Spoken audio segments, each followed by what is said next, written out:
Hi all, ಹೇಗಿದ್ದೀರಾ ಎಲ್ಲರೂ? Good morning and welcome back to my channel. ಇವತ್ತಿನ ದಿನ ಒಂದು ಹೊಸ ವ್ಲಾಗನ್ನು ಶೇರ್ ಮಾಡ್ತಾ ಇದ್ದೇನೆ. ಬೆಳಿಗ್ಗೆಯಿಂದ ನೈಟ್ ನಮ್ಮ ಒಂದು ಡಿನ್ನರ್ವರೆಗೆ ಹಾಗೂ ನಾವು ಮಲಗುವವರೆಗೆ ಇರುವಂಥ ಒಂದು ಫುಲ್ ವಿಡಿಯೋ ಆಗಿರುತ್ತೆ. ಈ ವಿಡಿಯೋ ನಿಮಗೆ ಇಷ್ಟ ಆಗ್ತದೆ ಅಂತ ಹೇಳಿ ಭಾವಿಸ್ತೇನೆ. ಇಷ್ಟ ಆದರೆ ಲೈಕ್ ಮಾಡೋದನ್ನು, ಶೇರ್ ಮಾಡೋದನ್ನು ಹಾಗೂ ಕಾಮೆಂಟ್ ಮಾಡೋದನ್ನು ಮರಿಬೇಡಿ. ಹಾಗೂ ನಿಮ್ಮ ಫ್ರೆಂಡ್ಸ್ ಆ್ಯಂಡ್ ಫ್ಯಾಮಿಲಿ ಜೊತೆ ಶೇರ್ ಕೂಡ ಮಾಡಿ. ಸೊ ಬೆಳಿಗ್ಗೆ ನಾನಿಲ್ಲಿ ಎದ್ದ ನಂತರದ ಕೆಲಸಗಳನ್ನು ತೋರಿಸ್ತಾ ಇದ್ದೇನೆ. ಬೆಳಿಗ್ಗೆನೇ ಎದ್ದು ನಾನಿಲ್ಲಿ ಪಾತ್ರೆಗಳನ್ನೆಲ್ಲ ಸೆಟ್ ಮಾಡ್ಕೊಳ್ತಾ ಇದ್ದೇನೆ.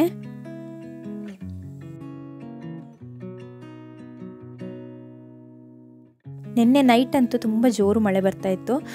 ಮೊನ್ನೆಯಿಂದ ಎಲ್ಲ ಸೆಕೆ ಅಂತೂ ಸಹಿಸಲಿಕ್ಕೇ ಆಗ್ತಾ ಇರಲಿಲ್ಲ. ತುಂಬ ಸೆಕೆ ಇತ್ತು, ತುಂಬ ಬಿಸಿಲು ಕೂಡ ಇತ್ತು. ಬಟ್ ನಿನ್ನೆ ನೈಟ್ ತುಂಬ ಜೋರು ಮಳೆ ಬಂದಿತ್ತು, ಈವ್ನಿಂಗ್ ಕೂಡ ಮಳೆ ಬಂದಿತ್ತು. ಸೊ ಸ್ವಲ್ಪ ವಾತಾವರಣ ಈಗ ತಂಪಾಗಿದೆ. ನಿನ್ನೆ ಬ್ರೇಕ್ಫಾಸ್ಟಿಗೆ ನಾನು ಇಡ್ಲಿಯನ್ನು ಮಾಡಿದ್ದೆ. 2 ಸೆಟ್ ಮಾಡಿದ್ದೆ, 2 ಬ್ಯಾಚ್. ಅದರಲ್ಲಿ ಒಂದು ಬ್ಯಾಚ್ ನಿನ್ನೆ ಬ್ರೇಕ್ಫಾಸ್ಟಿಗೆ ಯೂಸ್ ಮಾಡಿದ್ದೆ, ಇನ್ನೊಂದನ್ನು ನಾನು ಫ್ರಿಜ್ಜಲ್ಲಿ ಇಟ್ಕೊಂಡಿದ್ದೆ. ಅದನ್ನೇ ಈಗ ಸ್ಟೀಮ್ ಮಾಡ್ಕೊಳ್ತಾ ಇದ್ದೇನೆ. ಬ್ರಷ್ ಮಾಡ್ತಾ ನಾನಿಲ್ಲಿ ಹೊರಗೆ ಒಮ್ಮೆ ಒಂದು ರೌಂಡ್, ಹೀಗೆ ಮಳೆ ಎಲ್ಲ ಬಂದಾಗ ಗಿಡಗಳನ್ನೆಲ್ಲ ನೋಡಲಿಕ್ಕೆ ಖುಷಿ ಆಗುವಂಥದ್ದಲ್ಲ. ಹಾಗೂ ನೈಟ್ ಮಗುವಿನ ಡೈಪರ್ ಚೇಂಜ್ ಮಾಡಿದ್ದಿತ್ತು, ಅದನ್ನು ಕೂಡ ನಾನೀಗ ಡಸ್ಟ್ಬಿನ್ನಿಗೆ ಹಾಕ್ಲಿಕ್ಕೆ ಅಂತ ಹೇಳಿ ಹೋಗ್ತಾ ಇದ್ದೇನೆ. ಮಳೆಗಾಲದಲ್ಲಿ ನೋಡಲಿಕ್ಕೆ ಚೆಂದ ಅಂತ ಗೊತ್ತುಂಟ, ಈ ಗಿಡದ ಮೇಲೆಲ್ಲ ಉಂಟಲ್ಲ, ರಾತ್ರಿ ಮಳೆ ಬಂದಿರ್ತದೆ, ಅದರ ಹನಿಗಳು ನಿಂತಿರ್ತದೆ. ಸೊ ಅದನ್ನೆಲ್ಲ ನೋಡಲಿಕ್ಕೆ ತುಂಬ ಖುಷಿಯಾಗುವಂಥದ್ದು. ಫುಲ್ ಗ್ರೀನರಿ ಇದ್ದು ಆ ಒಂದು ಎಲೆಗಳ ಮೇಲೆಲ್ಲ ಚಿಕ್ಕ ಚಿಕ್ಕ ಡ್ರಾಪ್ಸ್, ತುಂಬ ಖುಷಿ ಅದನ್ನು ನೋಡಲಿಕ್ಕೆ. ಈಗ ಬ್ರಷ್ ಆಯಿತು, ಈಗ ಫೇಸ್ ವಾಶ್ ಮಾಡಲಿಕ್ಕೆ ಅಂತ ಹೇಳಿ ಒಳಗೆ ಬಂದಿದ್ದೇನೆ. ಫೇಸ್ ವಾಶಿಗೆ ನಾನು ಯಾವಾಗಲೂ ಹೇಳುವ ರೀತಿಯಲ್ಲೇ ಕ್ಯೂರ್ ಸ್ಕಿನ್ ಅವರ ಫೇಸ್ ವಾಶನ್ನು ನಾನಿಲ್ಲಿ ಯೂಸ್ ಮಾಡ್ತಾ ಇದ್ದೇನೆ. ಈ ಕ್ಯೂರ್ ಸ್ಕಿನ್ ಆ್ಯಪನ್ನು ನಾವು ಪ್ಲೇಸ್ಟೋರ್ ಅಥವಾ ಆ್ಯಪಲ್ ಸ್ಟೋರಲ್ಲಿ ಡೌನ್ಲೋಡ್ ಮಾಡ್ಕೊಳ್ಬೇಕು. ಅದಾದ ನಂತರ ನಮ್ಮ ಪ್ರಾಬ್ಲಮ್ ಏನು, ನಮಗೆ ಸ್ಕಿನ್ನಲ್ಲಿ ಏನು ಇಶ್ಯೂಸ್ ಇದೆ, ನಮ್ಮ ಲೈಫ್ ಸ್ಟೈಲ್ ಯಾವ ರೀತಿಯಲ್ಲಿದೆ, ನಾವೇನಾದರೂ ಮೆಡಿಕೇಷನ್ಸನ್ನು ತಗೊಳ್ತಾ ಇದ್ದೇವಾ, ಪ್ರತಿಯೊಂದು ನಮ್ಮ ಒಂದು ಕನ್ಸರ್ನ್ಸನ್ನು ಅವರಿಗೆ ಹೇಳಿದ ನಂತರ ನಮ್ಮ ಮುಖದ ಒಂದು ಸೈಡ್ ವೇಸ್ ಮತ್ತು ಫ್ರಂಟಿದು ಫೋಟೋವನ್ನು ಅಪ್ಲೋಡ್ ಮಾಡಲಿಕ್ಕೆ ಇರ್ತದೆ. ಸೊ ಅದನ್ನು ಸ್ಕ್ಯಾನ್ ಮಾಡಿದ ನಂತರ ಅಲ್ಲಿ ಯಾವುದೆಲ್ಲ ಪ್ರಾಬ್ಲಮ್ಸ್ ಕಾಣಿಸ್ತಾ ಇದೆ ಅದರ ಬಗ್ಗೆ ಡಾಕ್ಟರ್ ಜೊತೆಗೆ ಡಿಸ್ಕಸ್ ಮಾಡಲಿಕ್ಕೆ ಇರ್ತದೆ. ಯಾವ್ದಾದ್ರು ಮೆಡಿಕೇಷನ್ಸ್ ಎಲ್ಲ ತಗೊಳ್ತಾ ಇದ್ದೇವೆ ಅಂತ ಹೇಳಿ ಡಿಸ್ಕಸ್ ಮಾಡಿದ ನಂತರ ಡಾಕ್ಟರ್ ನಮ್ಮ ಒಂದು ಸ್ಕಿನ್ನಿಗೆ ಸೂಟ್ ಆಗುವಂತಹ ಪ್ರಾಡಕ್ಟ್ಸನ್ನು ನಮಗೆ ರೆಕಮೆಂಡ್ ಮಾಡ್ತಾರೆ. 1499 ವರ್ತ್ ಅಂತಲೇ ಹೇಳ್ಬೋದು. ಡರ್ಮಟಾಲಜಿಸ್ಟ್ ಇದು ಫೀಸ್ ಕೊಡಬೇಕಂತ ಇಲ್ಲ, ಮನೆ ಬಿಟ್ಟು ಎಲ್ಲಿಗೂ ಹೋಗಬೇಕಂತ ಇಲ್ಲ, ಟೈಮ್ ಕೂಡ ಸೇವ್ ಆಗ್ತದೆ. ಹಾಗೂ ತುಂಬಾ ಟ್ರಸ್ಟ್ ಮಾಡ್ಬೋದಾದಂತಹ ಪ್ರಾಡಕ್ಟ್ಸ್. ನಾನೇ ಈಗ 3 ತಿಂಗಳಿಂದ ಯೂಸ್ ಮಾಡ್ತಾ ಇದ್ದೇನೆ. ಆಲ್ರೆಡಿ ನಾನು ತುಂಬ ಸಲ ರಿವ್ಯೂ ಕೂಡ ಹೇಳಿದ್ದೇನೆ. ನಿಮಗೂ ಕೂಡ ಈ ಒಂದು ಪ್ರಾಡಕ್ಟನ್ನು ಪರ್ಚೇಸ್ ಮಾಡಲಿಕ್ಕಿದ್ರೆ ನಾನು ನನ್ನ ಡಿಸ್ಕ್ರಿಪ್ಷನಲ್ಲಿ ಲಿಂಕನ್ನು ಕೊಟ್ಟಿರ್ತೇನೆ. ಸೊ ಅದನ್ನು ಕ್ಲಿಕ್ ಮಾಡಿದ ನಂತರ ಇಲ್ಲಿ ಕೆಳಗೆ ಕೊಟ್ಟಿರುವಂತಹ ಈ ಒಂದು ಡಿಲೈಟ್ 100 ಅನ್ನುವಂತಹ ಕೂಪನ್ ಕೋಡನ್ನು ಯೂಸ್ ಮಾಡಿದರೆ ನಿಮಗೆ ಎಕ್ಸ್ಟ್ರಾ ಡಿಸ್ಕೌಂಟ್ ಕೂಡ ಸಿಗ್ತದೆ. ಹಾಗೂ ನೀವು ಜಸ್ಟ್ ಈ ಒಂದು ಪ್ರಾಡಕ್ಟನ್ನು ಹಚ್ಚಿ ನಾನು ಸ್ಕಿನ್ ಚೇಂಜ್ ಆಗ್ತೇನೆ ಅಂತ ಹೇಳಿ ಅಂದ್ಕೊಂಡಿದ್ರೆ ಹಾಗೆ ಯೋಚನೆ ಮಾಡಬಾರ್ದು. ನಮ್ಮ ಫುಡ್ಡಲ್ಲಿ ಕೂಡ ನಾವು ತುಂಬಾ ಚೇಂಜಸ್ ತರಬೇಕು. ತುಂಬ ನೀರೆಲ್ಲ ಕುಡಿಬೇಕು, ಫ್ರೂಟ್ಸ್ ವೆಜಿಟೇಬಲ್ಸ್ ಎಲ್ಲದೂ ಕೂಡ ಬ್ಯಾಲೆನ್ಸ್ಡ್ ಆಗಿರುವಂಥ ಫುಡ್ಡನ್ನು ಕೂಡ ತಿನ್ನಬೇಕು. ಆಗಂತೂ ನಿಮಗೆ ಡೆಫಿನೆಟ್ಲಿ ರಿಸಲ್ಟ್ ಸಿಕ್ಕೇ ಸಿಗ್ತದೆ. ಸಿಯೋನ್ ಎದ್ದು ಬರುವಾಗ ಇಡ್ಲಿ ಬಿಸಿ ಬಿಸಿ ಇದ್ರೆ ತಿನ್ನಲಿಕ್ಕೆ ಆಗೋದಿಲ್ಲಲ್ಲ, ಹಾಗಾಗಿ ಸ್ವಲ್ಪ ಇಡ್ಲಿಯನ್ನು ಆಲ್ರೆಡಿ ತಣ್ಣಗಾಗಲಿಕ್ಕೆ ಅಂತ ಹೇಳಿ ತೆಗೆದಿಟ್ಟಿದ್ದೇನೆ. ನಮಗೆ ಇವತ್ತು ಕಳಿಲೆಯ ಸಾರು ಕೂಡ ಇದೆ. ನೆನ್ನೆ ಅತ್ತೆ ಕಳಿಲೆಯದ್ದು ಸಾರು ಮಾಡಿದರು. ಇಲ್ಲಿ ನಾನು ಸಿಯೋನ್ನ ಸ್ನ್ಯಾಕ್ಸ್ ಇದು ಎಲ್ಲದನ್ನು ಕೂಡ ಒಟ್ಟಿಗೆ ಪ್ರಿಪೇರ್ ಮಾಡ್ಕೊಳ್ತಾ ಇದ್ದೇನೆ. ಟೈಮ್ ಯಾವಾಗ ಸಿಗ್ತದೆ ಆಗಾಗ ಒಂದೊಂದು ಕೆಲಸ ಮಾಡುವಂಥದ್ದು. ಇತ್ತೀಚೆಗೆ ಅವನಿಗೆ ಸ್ಕೂಲಿಗೆ ಹೋಗಲಿಕ್ಕೆ ಮನಸ್ಸೇ ಇಲ್ಲ, ಹಾಗಾಗಿ ನಾನು ಅವನಿಗೆ ಪ್ಲೀಸಿಂಗ್ ಫುಡ್, ಅವನಿಗೆ ಯಾವುದೆಲ್ಲ ಖುಷಿ ಆಗ್ತದೆ ಅಂಥದ್ದನ್ನೇ ಕೊಡ್ತಾ ಇರುವಂಥದ್ದು. ಮತ್ತು ಇವತ್ತು ನಾನ್ ವೆಜ್ ಏನು ಕೂಡ ಇರಲಿಲ್ಲ ನಮಗೆ, ಹಾಗಾಗಿ ಇಡ್ಲಿಗೆ ಸ್ವಲ್ಪ ಚಾಕ್ಲೇಟ್ ಸ್ಪ್ರೆಡನ್ನು ಹಾಕಿ ಕೊಟ್ಟಿದ್ದೇನೆ. ಟಿಫಿನ್ ನೋಡಿ ಆದರೂ ಖುಷಿಯಾಗಲಿ ಅಂತ ಹೇಳಿ. ಸೊ ಅದ್ರ ಜೊತೆಗೆ ಸ್ವಲ್ಪ ಆ್ಯಪಲನ್ನು ಕೊಟ್ಟಿದ್ದೇನೆ, 2 ತುಂಡು ಆ್ಯಪಲ್ ಮತ್ತು ಒಂದು ಮಲ್ಟಿವಿಟಮಿನ್ ಗಮ್ಮಿಯನ್ನು ಕೂಡ ಕೊಟ್ಟಿದ್ದೇನೆ. ಬೆಳಿಗ್ಗೆ ಕೆಲಸ ಅಂತೂ ಹೀಗೇ ಸೂಪರ್ ಫಾಸ್ಟಾಗಿ ಆಗ್ತಾನೇ ಇರ್ತದೆ. ಸೊ ಎಲ್ಲದನ್ನು ಕೂಡ ಶೂಟ್ ಮಾಡಿ ಕೂತ್ಕೊಂಡ್ರೆ ಪ್ರತಿಯೊಂದನ್ನು ಕೂಡ ಶೂಟ್ ಮಾಡಬೇಕಾಗ್ತದೆ. ಸಿಯೋನಿಗೆ ಎದ್ದಿದ್ದಾನೆ, ಹಸ್ಬೆಂಡ್ ಕರ್ಕೊಂಡು ಬಂದಿದ್ದಾರೆ. ನೋಡ್ಬೋದು ಸಿಯೋನಿಗೆ ಡೈಪರ್ ಹಾಕಿದ್ದಾನೆ. ನಿನ್ನೆ ರಾತ್ರಿ ಹಠ ಮಾಡಿ ಚಿಕ್ಕ ಮಗುವಿಗೆ ಡೈಪರ್ ಹಾಕುವಾಗ ನನಗೆ ಸಹ ಹಾಕಬೇಕು, ನನಗೆ ಯಾಕೆ ಈಗ ಹಾಕಲ್ಲ ಅಂತ ಹೇಳಿ ಹಠ ಮಾಡಿ ಹಾಕಿಸಿದಂತಹ ಡೈಪರ್ ಅದು. ನಾನು ಎಷ್ಟು ಜೋರು ಮಾಡಿದರೆ ಸಹ ಕೇಳಲಿಲ್ಲ. ಮತ್ತು ಚಿಕ್ಕವ ಮಲಗಿದ್ದ, ಇವನು ಬೊಬ್ಬೆ ಹಾಕಿದರೆ ಮತ್ತು ಅವನು ಸಹ ಎದ್ದೊಳ್ತಾನಲ್ಲ, 2 ಕೆಲಸ ಆಗ್ತದೆ ನನಗೆ ಅಂತ ಹೇಳಿ ಹಾಕಿ ಕೊಟ್ಟಿದ್ದೆ. ಅವನು ಎದ್ದರೂ ಕೂಡ ಅವನಿಗೆ ಒಂದೇ ಟೆನ್ಷನ್, ಸ್ಕೂಲಿಗೆ ಹೋಗಬೇಕಲ್ಲ ಅಂತ ಹೇಳಿ. ಸೊ ಮೊದಲೇ ಹೇಳ್ತಾ ಇದ್ದೆ ನಾನು ಹೋಗಲ್ಲ ಅಂತ ಹೇಳಿ. ಅದಕ್ಕೆ ನಾನಿಲ್ಲಿ ಸ್ವಲ್ಪ ಎಲ್ಲ ಸಮಾಧಾನ ಮಾಡ್ತಾ ಇದ್ದೇನೆ ಅವನಿಗೆ. ಟಿಫಿನ್ನನ್ನೆಲ್ಲ ತೋರಿಸ್ತಾ ಇದ್ದೇನೆ, ಸ್ವಲ್ಪನಾದರೂ ಖುಷಿಯಾಗಲಿ ಅಂತ ಹೇಳಿ.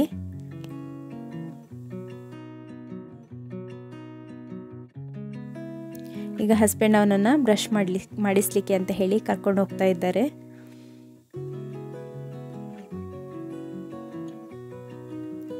ಅವನು ಬ್ರಷ್ ಮಾಡುವಾಗ ಇಲ್ಲಿ ಚಿಕ್ಕ ಮಗು ಎದ್ದಿದ್ದಾನೆ.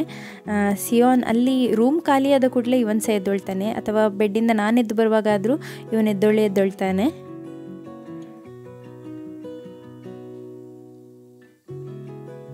ಹೊರಗಡೆ ಅಂತೂ ವೆದರ್ ತುಂಬ ಚೆನ್ನಾಗಿದೆ.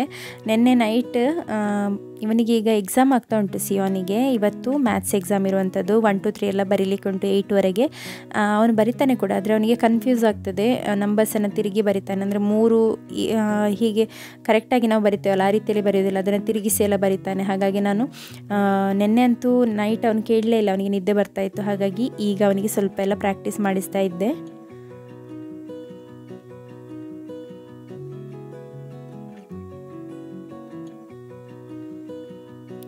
ಅವನಿಗೆ ಪ್ರಾಕ್ಟೀಸ್ ಮಾಡಿಸುವಾಗ ಚಿಕ್ಕ ಮಗು ಬಂದು ಪುಸ್ತಕ ಎಲ್ಲ ಎಳಿತಾನೆ. ಹಾಗಾಗಿ ನಾನು ಹಸ್ಬೆಂಡನ್ನು ಹೆಲ್ಪಿಗೆ ಅಂತ ಹೇಳಿ ಕರ್ತಿದ್ದೆ.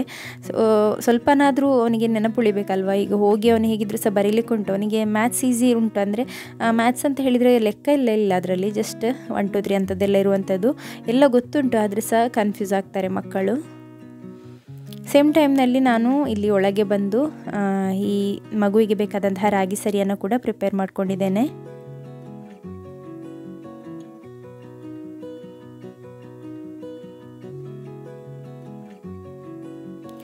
ಸಿಯೋನ್ಗೆ ಬ್ರೇಕ್ಫಾಸ್ಟ್ ಕೊಡೋದೇ ತುಂಬ ಕಷ್ಟ, ಯಾಕೆಂದರೆ ಈಗ ಸ್ಕೂಲಿಗೆ ಹೋಗಲಿಕ್ಕೆ ಮನಸ್ಸಿಲ್ಲದೇ ಇರೋದ್ರಿಂದ ಅವನಿಗೆ ಬ್ರೇಕ್ಫಾಸ್ಟ್ ಸಹ ಬೇಡ. ಅಂದರೆ ಬ್ರೇಕ್ಫಾಸ್ಟ್ ಬೇಗ ಬೇಗ ತಿಂದು ಬಿಟ್ಟರೆ ಮತ್ತು ಯೂನಿಫಾರ್ಮ್ ಹಾಕಿಸ್ತಾರಲ್ವ ಅಂತ ಹೇಳಿ ಅವನ ಟೆನ್ಷನ್.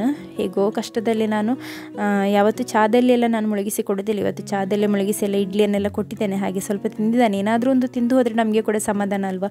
ಖಾಲಿ ಹೊಟ್ಟೆಯಲ್ಲಿ ಕಳಿಸಲಿಕ್ಕೆ ಸಹ ಮನಸ್ಸು ಬರೋದಿಲ್ಲ. ಹಾಗೆ ಯೂನಿಫಾರ್ಮ್ ಹಾಕುವಾಗ ಸಹ ನಾನು ಹೇಳ್ತಾ ಇದ್ದೇನೆ ಅವನಿಗೆ, ನೀನು ಸಂಜೆ ಬರುವಾಗ ನಿನಗೇನಾದರೂ ಒಂದು ಒಳ್ಳೆ ತಿಂಡಿ ಪ್ರಿಪೇರ್ ಮಾಡಿ ಇಡ್ತೇನೆ ಅಂತ ಹೇಳಿ. ತುಂಬ ದಿನದಿಂದ ಡೋನಟ್ಸ್ ತಿನ್ನಬೇಕು ಅಂತ ಹೇಳಿ ಕೇಳ್ತಾ ಇದ್ದ. ಸೊ ಅದನ್ನು ಮಾಡಿ ಕೊಡ್ತೇನೆ ಅಂತ ಇವತ್ತು ಹೇಳಿದ್ದೇನೆ. ಹಾಗಾಗಿ ಸ್ವಲ್ಪ ಖುಷಿಯಲ್ಲಿದ್ದಾನೆ. ಮತ್ತು ಹೋಗಲಿಕ್ಕಿಂತ ಮುಂಚೆ ಸ್ವಲ್ಪ ಖುಷಿಯಾಗಲಿ ಅಂತ ಹೇಳಿ ಇನ್ನೊಂದು ಬೇರೆ ಒಂದು ಮಲ್ಟಿವಿಟಮಿನ್ ಗಮ್ಮಿ ಇದೆ, ಸೊ ಅದನ್ನೊಂದು ತಿನ್ನಲಿಕ್ಕೆ ಸಹ ಕೊಟ್ಟಿದ್ದೇನೆ. ಸೊ ಇಲ್ಲಿ ಹಸ್ಬೆಂಡ್ ಸಹ ಸ್ವಲ್ಪ ಎಲ್ಲ ಮಾತಾಡಿ, ನಾವು ಇಬ್ಬರು ಕೂಡ ಮಾತಾಡ್ತಾ ಅವನನ್ನು ಮೆಂಟಲಿ ಸ್ವಲ್ಪ ಸ್ಟ್ರಾಂಗ್ ಆಗಿ ಮಾಡ್ತಾ ಇದ್ದೇವೆ, ಪ್ರಿಪೇರ್ ಮಾಡ್ತಾ ಇದ್ದೇವೆ. ಯಾಕೆಂದರೆ ಸ್ಕೂಲ್ ಬೇಡ ಅಂತ ಹೇಳಿ ಈಗ ಸ್ಕೂಲ್ ಸ್ಟಾರ್ಟ್ ಆಗಿ 3 ತಿಂಗಳ ನಂತರ ಈಗ ಹೋಗೋದೇ ಇಲ್ಲ ಅಂತ ಹೇಳಿ ಕೂಗಲಿಕ್ಕೆ ಸ್ಟಾರ್ಟ್ ಮಾಡಿದ್ದಾನೆ. Smile say cheese cheese cheese ಅಳ್ತೋ ಹಸ್ತಾ. Say cheese. Say cheese.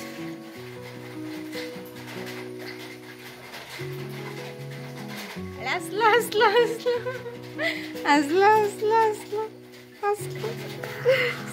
ಅವನು ಸ್ಕೂಲಿಗೆ ಹೋಗೋದಿಲ್ಲ ಅಂತ ಹೇಳಲಿಕ್ಕೆ ಮೇನ್ ಕಾರಣ ಅಂತ ಹೇಳಿದರೆ ಅವನ ಕ್ಲಾಸ್ ಟೀಚರ್ ಇದ್ದಾರಲ್ಲ, ಸೊ ಅವರಿಗೆ ಹುಷಾರಿರಲಿಲ್ಲ. ಹಾಗಾಗಿ ಅವರೊಂದು ಸ್ವಲ್ಪ ದಿನ ಲೀವಲ್ಲಿ ಇದ್ದರು. ಆ ಟೈಮ್ನಲ್ಲಿ ಬೇರೆ ಟೀಚರ್ಸ್ ಎಲ್ಲ ಕ್ಲಾಸಿಗೆ ಬಂದು, ಅಂದರೆ ಬೇರೆ ಅವೈಲೇಬಲ್ ಇರುವಂಥ ಟೀಚರ್ಸ್ ಬಂದು ಹೇಗಾದರೂ ಕ್ಲಾಸ್ ಮೇಂಟೈನ್ ಮಾಡಬೇಕಲ್ಲ, ಹಾಗಾಗಿ ಬೇರೆ ಬೇರೆ ಟೀಚರ್ಸ್ ಎಲ್ಲ ಬರ್ತಾಯಿದ್ರು, ಹೈಸ್ಕೂಲ್ ಅವರು ಅಂಥವರೆಲ್ಲ ಬರ್ತಾಯಿದ್ರು ಟೀಚರ್ಸ್.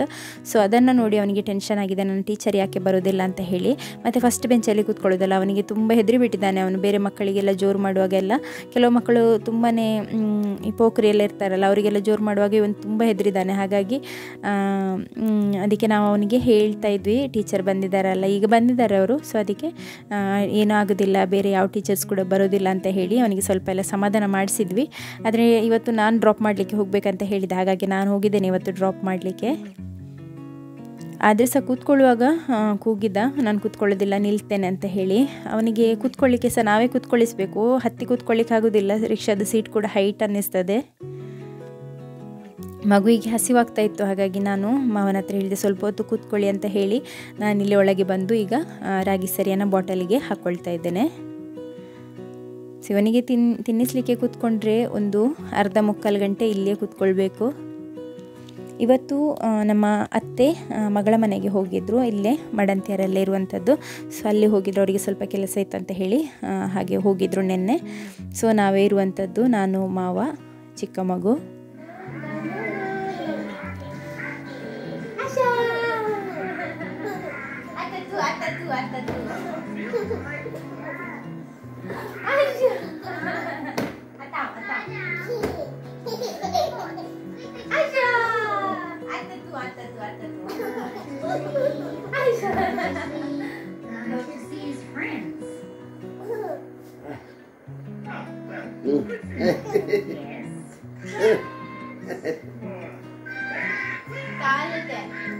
ಮಕ್ಕಳಿಗೆ ತಿನ್ನಿಸುವಂಥದ್ದು ತುಂಬ ದೊಡ್ಡ ಕೆಲಸ. ಅದಕ್ಕೆ ಈಗ ಈ ಮಕ್ಕಳನ್ನು ತಿನ್ನಿಸ್ಲಿಕ್ಕೆ ಮತ್ತು ಮಕ್ಕಳನ್ನು ನೋಡ್ಕೊಳ್ಳಿಕ್ಕೆಲ್ಲ ಇರ್ತಾರೆ ಅಲ್ವಾ, ಅದೇ ಕೆಲಸಕ್ಕಂತ ಹೇಳಿ ಬರುವವರು.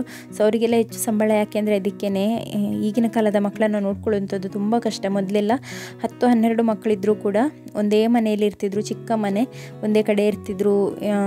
ಎಂತ ಬೀಳೋದಾಗಲಿ, ಎದ್ದೇಳೋದಾಗಲಿ, ಕೂಗೋದಾಗಲಿ ಏನು ಸಹ ಅಷ್ಟೊಂದು ಮಾಡ್ತಾ ಇರಲಿಲ್ಲ. ಮತ್ತು ಅದನ್ನೆಲ್ಲ ನೋಡ್ಕೊಳ್ಳಿಕ್ಕೆ ಸಹ ತಂದೆ ತಾಯಿಗೆ ಪುರ್ಸೋತಿರಲಿಲ್ಲ. ಬಟ್ ಈಗ ಪುರ್ಸೋತುಂಟು, ಅಷ್ಟೇ ಒಂದು ಉಪದ್ರ ಮಾಡ್ತಾನೆ ಇರ್ತಾರೆ. ನಮ್ಮ ಚಿಕ್ಕದನ್ನಂತೂ ಎಲ್ಲಿ ಬಿಟ್ಟು ಹೋಗಲಿಕ್ಕಿಲ್ಲ. ಏನಾದರೂ ಒಂದು ಹುಡುಕಿ ಎಲ್ಲಿಂದ ನಾನು ಎಂತ ತೆಗೆದು ಬಾಯಿಗೆ ಹಾಕ್ಬೋದು ಅಂತಲೇ ಕಾಯ್ತಾ ಇರುವಂಥದ್ದು. ಹಾಗಾಗಿ ಎಲ್ಲಿ ಸಹ ಬಿಟ್ಟು ಬರಲಿಕ್ಕಿಲ್ಲ.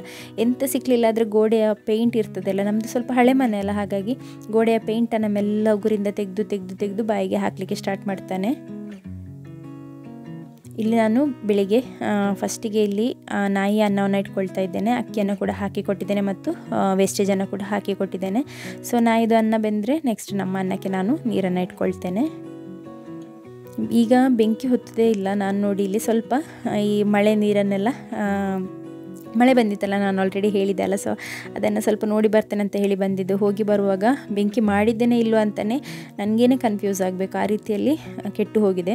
ಈಗ ಪುನಃ ಸ್ವಲ್ಪ ಡೀಸೆಲನ್ನು ಹಾಕಿ ನಾನು ಬೆಂಕಿಯನ್ನು ಮಾಡಿದ್ದೇನೆ. ಈಗಿನ ಡೀಸೆಲ್ ಸಹ ಎಂತ ಅಂತ ಗೊತ್ತಿಲ್ಲ. ಮುಂಚೆ ಎಲ್ಲ ಸೀಮೆಎಣ್ಣೆ ಎಲ್ಲ ಬರ್ತಾ ಇತ್ತಲ್ಲ, ಆಗ ಸ್ವಲ್ಪ ಒಂದು ಮುಚ್ಚಳೆ ಸೀಮೆಎಣ್ಣೆ ಹಾಕಿ ಬೆಂಕಿ ಕೊಟ್ಟರೆ ದೂರ ನಿಲ್ಲಬೇಕಿತ್ತು. ಬಟ್ ಈಗ ಡೀಸೆಲ್ ಒಂದು ಅರ್ಧ ಲೋಟದಷ್ಟು ಡೀಸೆಲ್ ಹಾಕಿದರೆ ಸಹ ಸರಿ ಬೆಂಕಿ ಹೊತ್ತೋದಿಲ್ಲ.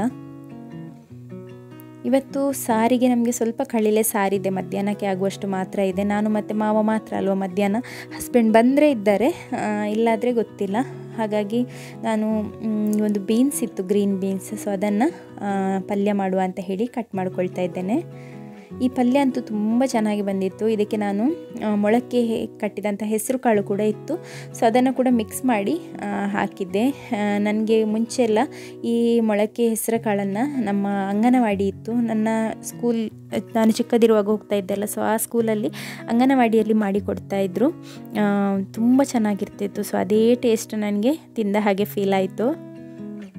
ಮಗು ನನ್ನನ್ನು ನೋಡೋದೇ ಕೇಳ್ತಾನೆ ಇರಲಿಲ್ಲ, ಹಾಗಾಗಿ ಮಾವ ಇಲ್ಲಿಗೆ ಕಿಚನ್ಗೆ ಕರ್ಕೊಂಡು ಬಂದರು. ಸ್ವಲ್ಪ ಹೊತ್ತಿಗೆ ನನ್ನನ್ನು ನೋಡ್ತಾನೇ ಇರಬೇಕು, ಅವನಿಗೆ ನೋಡಲಿಲ್ಲ ಆದರೆ ಸಮಾಧಾನ ಇಲ್ಲ. ಸಿಯೋನ್ ಕೂಡ ಹಾಗೇ ಮಾಡ್ತಾ ಇದ್ದ. ಇವನು ಸ್ವಲ್ಪ ಉಪದ್ರ ಆಗಿರೋದ್ರಿಂದ ಇವನನ್ನು ಈ ಒಂದು ಸ್ಟ್ರೋಲರ್ ಇರ್ತದಲ್ಲ, ಸೊ ಅದರಲ್ಲೆಲ್ಲ ಇಡಲಿಕ್ಕೆ ಆಗೋದಿಲ್ಲ. ಸ್ಟ್ರೋಲರಲ್ಲಿ ಇವನನ್ನು ಇಟ್ಟರೆ ಅವನು ಕೆಳಗೆ ಇರ್ತಾನೆ. ಹಾಗಾಗಿ ನಾನು ಸಿಯೋನಿಗೆ ಮಾತ್ರ ಇದೇ ರೀತಿಯಲ್ಲಿ ಇಟ್ಕೊಂಡು ಕೆಲಸ ಮಾಡ್ತಾ ಇದ್ದಂಥದ್ದು. ಆ ಸ್ಟ್ರೋಲರ್ ಉಂಟಲ್ಲ, ಅದರಲ್ಲಿ ಅವನನ್ನು ಮಲಗಿಸ್ತಾ ಇದ್ದೆ ಅಥವಾ ಕೂತ್ಕೊಳ್ಳಿಸ್ತಾ ಇದ್ದೆ. ಅವನಷ್ಟಕ್ಕೆ ಕೂತ್ಕೊಂಡು ನನ್ನನ್ನು ನೋಡಿದೆ ಅವನಿಗೆ ಕೆಲಸ. ಬಟ್ ಇವನು ಹಾಗೆಲ್ಲ ನನ್ನನ್ನು ನೋಡ್ತಾನೂ ಇರ್ತಾನೆ, ಕೆಳಗೆ ಬೀಳ್ತಾನೂ ಇರ್ತಾನೆ. ಹಾಗಾಗಿ ಈಗ ಅದರದ್ದು ಯೂಸೇ ಇಲ್ಲದ ಹಾಗೆ ಆಗಿದೆ. ಇಲ್ಲಿ ನಾನು ಈರುಳ್ಳಿ, ಟೊಮ್ಯಾಟೊ, ಗ್ರೀನ್ ಚಿಲ್ಲಿ ಕಮ್ಮಿ ಹಾಕಿದ್ದೇನೆ. ಮಗುವಿಗೆ ಕೂಡ ಮಧ್ಯಾಹ್ನಕ್ಕೆ ಇದನ್ನೇ ಕೊಡ್ತೇನೆ. ಸೊ ಗ್ರೀನ್ ಚಿಲ್ಲಿ ಒಂದನ್ನು ಮಾತ್ರ ಸ್ಲಿಟ್ ಮಾಡಿ ಹಾಕಿದ್ದೇನೆ. ಮತ್ತು ಮೊಳಕೆ ಕಾಳು, ಬೀನ್ಸ್ ಒಟ್ಟಿಗೆ ಹಾಕಿ ಬೇಯಲಿಕ್ಕೆ ಇಟ್ಟಿದ್ದೇನೆ. ಹೊರಗೆ ಕರ್ಕೊಂಡು ಹೋಗಿದ್ರು ಮಾವ. ಇಲ್ಲಿ ಈ ತಡ್ಕ ಹಾಕಿದ್ದೆ ಅಲ್ವಾ, ಸೊ ಅದರದ್ದು ಸ್ವಲ್ಪ ಎಲ್ಲ ಹೊಗೆ ಇತ್ತು, ಹಾಗಾಗಿ ಹೊರಗೆ ಕರ್ಕೊಂಡು ಹೋಗಿದ್ರು. ಬಟ್ ಸ್ಟಿಲ್ ಅವ್ನು ಕೇಳ್ತಾ ಇರಲಿಲ್ಲ, ಹಾಗಾಗಿ ಕಿಟಕಿಯಿಂದ ತೋರಿಸ್ತಾ ಇದ್ರು.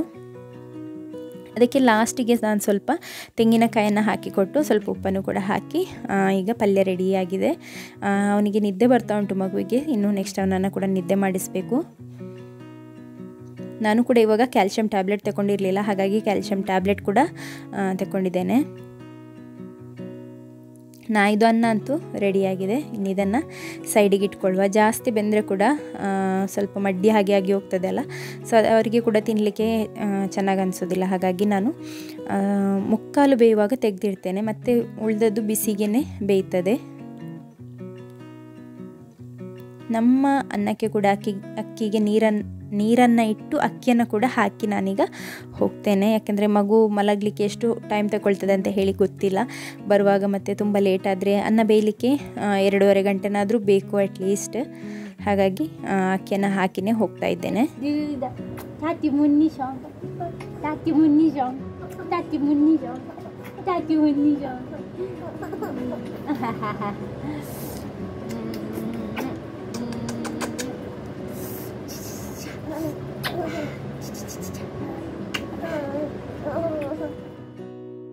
ಮಗುವನ್ನು ಮಲಗಿಸಿ ಹೊರಗೆ ಬರುವಾಗ ನಾನು ಬೆಳಿಗ್ಗೆ ಸಿಯೋನ್ಗೆ ಬ್ರೇಕ್ಫಾಸ್ಟನ್ನು ಕೊಡುವಾಗ 2 ಇಡ್ಲಿಯನ್ನು ತಿಂದಿದ್ದೆ. ಆ ಇಡ್ಲಿ ಎಲ್ಲಿ ಹೋಯ್ತಂತಲೇ ಗೊತ್ತಿಲ್ಲ. 11:30 ಆಗ್ತಾ ಉಂಟು ಈಗ. ನನಗೆ ಎಷ್ಟು ಹಸಿವಾಗ್ತಾಯಿತ್ತು ಅಂತ ಹೇಳಿದರೆ ನನಗೆ ಕೈ ಕಾಲಿಗೆ ಬಲನೇ ಇಲ್ಲದ ಹಾಗೆ ಆಗ್ತಾಯಿತ್ತು. ನನಗೆ ಈಗ ಫೀಡಿಂಗ್ ಮಾಡುವಾಗ ಮತ್ತು ನಾನು ಪ್ರೆಗ್ನೆಂಟಲ್ಲಿರುವಾಗ ಕೂಡ ಹಾಗೆಯೇ ಆಗ್ತಾಯಿದ್ದಂಥದ್ದು. ಕೈ ಕಾಲೆಲ್ಲ ಸ್ವಲ್ಪ ಎಲ್ಲ ಶಿವರಿಂಗ್ ಆಗಲಿಕ್ಕೆ ಸ್ಟಾರ್ಟ್ ಆಗೋ ರೀತಿಯಲ್ಲಿ ಅನಿಸ್ತದೆ ನನಗೆ. ಹಾಗಾಗಿ ನನಗೆ ಏನು ತಿನ್ನೋದು ಅಂತ ಗೊತ್ತಾಗಲಿಲ್ಲ. ಅದಕ್ಕೆ ಬೇಗನೆ ಇದೇ ಇತ್ತು ಪಲ್ಯ, ಸೊ ಅದನ್ನೇ ತಿಂತಾ ಇದ್ದೇನೆ. ಹೆಲ್ದಿ ಅಂತ ಕೂಡ ಆಗ್ತದೆ ಮತ್ತು ನನಗೆ ಇಷ್ಟ ಕೂಡ ಆಯ್ತಲ್ಲ. ಸೊ ಅದನ್ನೇ ನಾನು ಮಾವನ ಹತ್ರ ಹೇಳ್ತಾ, ಅಂಗನವಾಡಿಯಲ್ಲಿ ಮುಂಚೆ ಸಿಗ್ತಿತ್ತು ಅಂತ ಹೇಳಿ ಮಾವನ ಹತ್ರ ಮಾತಾಡ್ತಾ ಇಲ್ಲಿ ಹಿಂದೆ ಕಿಚನಲ್ಲಿ ಕೂತ್ಕೊಂಡು ತಿಂತಾ ಇದ್ದೇನೆ. ನೀವು ಯಾರಾದರೂ ಈ ರೀತಿಯಲ್ಲಿ ಪಲ್ಯ ಏನಾದರೂ ತಿಂತೀರಾ ಹೇಳಿ. ನಾನು ತಿನ್ನೋದಿಲ್ಲ, ಅಪರೂಪಕ್ಕೆ ಏನಾದರೂ ನನಗೆ ಖುಷಿ ಆದರೆ ಮಾತ್ರ. ಮತ್ತು ರಸಮ್ ಏನಾದರೂ ಮಾಡಿದರೂ ಕೂಡ ಹೀಗೇ ಸ್ವಲ್ಪ ಕೋಪಲ್ಲಿ ಹಾಕ್ಕೊಂಡು ಅಥವಾ ಗ್ಲಾಸಲ್ಲಿ ಹಾಕ್ಕೊಂಡು ಕುಡಿತೇನೆ. ಸೊ ಅಪರೂಪಕ್ಕೆ ಮನಸ್ಸಾದರೆ ಮಾತ್ರ.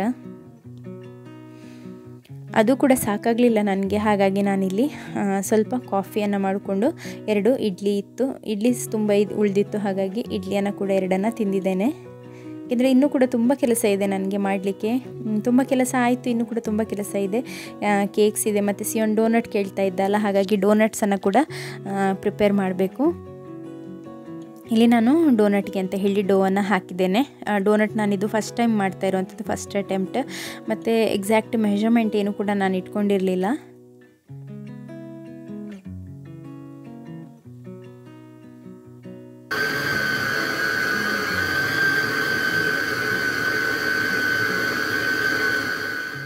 ಈಗ ಡೋ ರೆಡಿಯಾಗಿದೆ.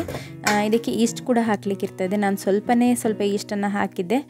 ಹೇಗಾಗ್ತದೆ ನೋಡಬೇಕಷ್ಟೇ. ಈಗ ಡೋವನ್ನು ಚೆಂದ ಮಾಡಿ ಪುನಃ ಒಮ್ಮೆ ನಾದಬೇಕು. ನಾದಿಯಲ್ಲಾದ ನಂತರ ನೆಕ್ಸ್ಟ್ ಪಾತ್ರೆಯಲ್ಲಿ ಇಟ್ಕೊಳ್ಳುವಂಥದ್ದು. ಸೊ ಈಗ ಡೋ ಫುಲ್ಲಿ ರೆಡಿಯಾಗಿದೆ. ಇನ್ನಿದನ್ನು ಸ್ವಲ್ಪ ಹೊತ್ತು ಚೆಂದ ಮಾಡಿ ಈಸ್ಟೆಲ್ಲ ರೈಸ್ ಆಗಿ ಬರಲಿಕ್ಕೆ ಬಿಡಬೇಕು. ಹಾಗೆ ಡೋ ರೈಸ್ ಆದ ನಂತರನೇ ನೆಕ್ಸ್ಟ್ ಕೆಲಸ ಮಾಡಲಿಕ್ಕೆ. ಸೊ ಅಷ್ಟಾದ ನಂತರ ನಾನಿಲ್ಲಿ ಕಿಚನ್ ಫುಲ್ ಕ್ಲೀನ್ ಮಾಡಿ ತಗೊಂಡಿದ್ದೇನೆ. ಇವತ್ತಿಗೆ ಕೇಕ್ ಇಲ್ಲ, ನಾಳ್ದಿಗೆಲ್ಲ ಕೇಕ್ ಉಂಟು. ಸೊ ಅದರ ಒಂದು ಪ್ರಿಪ್ರೇಷನ್ಸನ್ನು ನಾನು ರೆಡಿ ಮಾಡ್ಕೊಳ್ತಾ ಇದ್ದೇನೆ. ಸ್ವಲ್ಪ ಎಲ್ಲ ಮಿಕ್ಸಸನ್ನು ರೆಡಿ ಮಾಡಿ ಇಟ್ಕೊಂಡ್ರೆ ಕೇಕ್ ಮಾಡಲಿಕ್ಕೆ ಕೂಡ ಈಸಿ ಆಗ್ತದೆ. ಯಾಕೆಂದರೆ ಆರ್ಡರ್ಸ್ ಕನ್ಫರ್ಮ್ ಇರೋದ್ರಿಂದ ಪ್ರೀ ಮಿಕ್ಸಸನ್ನು ನಾನಿಲ್ಲಿ ರೆಡಿ ಮಾಡ್ಕೊಳ್ತಾ ಇದ್ದೇನೆ. ಇದೆಲ್ಲ ಟೈಮ್ ಇರುವಾಗ ಮಾಡಿಬಿಡಬೇಕು. ಮತ್ತು ಮಗು ಎದ್ದ ನಂತರ ಅಂತೂ ಇದು ಮಾಡ್ತೇನೆ ಅಂತ ಹೇಳಿದರೆ ಆಗೋದಿಲ್ಲ. ಮತ್ತು ಯಾವುದೇ ಡಿಸ್ಟರ್ಬೆನ್ಸ್ ಕೂಡ ಇರಬಾರ್ದು. ಯಾಕಂದರೆ ಮೈದಾ ಕೂಡ white, baking soda, baking powder ಕೂಡ ವೈಟ್. ಹಾಕಿದ್ದೇನೆ ಇಲ್ಲ ಅಂತ ಕೂಡ ಕೆಲವೊಮ್ಮೆ ಕನ್ಫ್ಯೂಷನ್ ಆಗಿಬಿಡ್ತದೆ. ಈಗ 1, 2 ಎಲ್ಲ 3 ಸಹ ಬಿಳಿ ಆಗಿರೋದ್ರಿಂದ ಹಾಕಿದರೂ ಹಾಕಲಿಲ್ಲ ಆದರೂ ಸಹ ಗೊತ್ತಾಗೋದಿಲ್ಲ. ಹಾಗೆ ಸಹ ಆಗ್ತದೆ ಕೆಲವೊಮ್ಮೆ. ಒಂದು 12:30 ಆಗ್ತಾ ಉಂಟು ಈಗ. ಅನ್ನ ನೋಡಲಿಕ್ಕೆ ಅಂತ ಹೇಳಿ ಬೆಂದಿದೆ ಸರಿಯಾಗಿ. ಸೊ ಇನ್ನು ಇದನ್ನು ಕೂಡ ಬಸ್ದೇ ಬಿಡ್ತೇನೆ.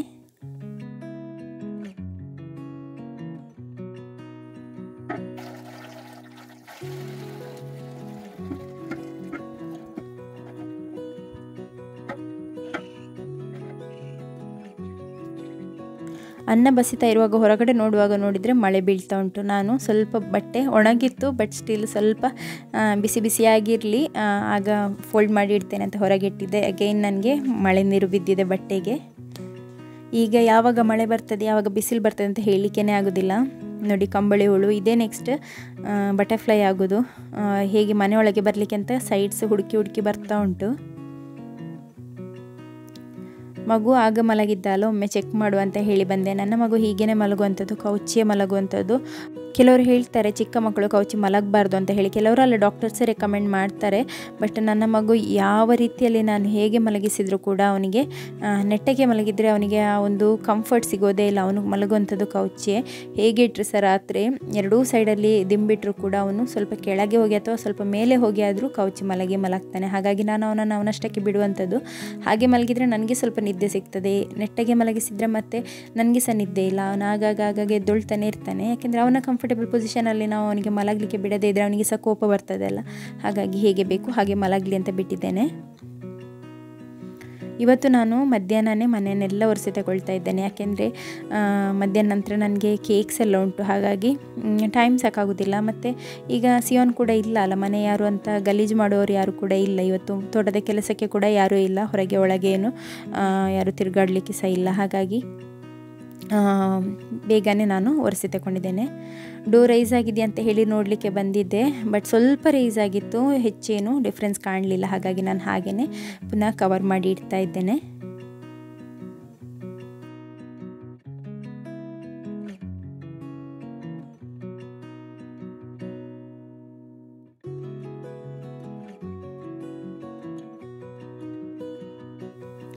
ಒಳಗೆ ಬಂದ ಕೂಡಲೇ ನನಗೆ ಯಾರೋ ಮಾತಾಡಿದ ಹಾಗೆ ಕೇಳ್ತಾ ಇತ್ತು, ಹಾಗಾಗಿ ನಾನಿಲ್ಲಿ ಬಂದಿದ್ದೇನೆ.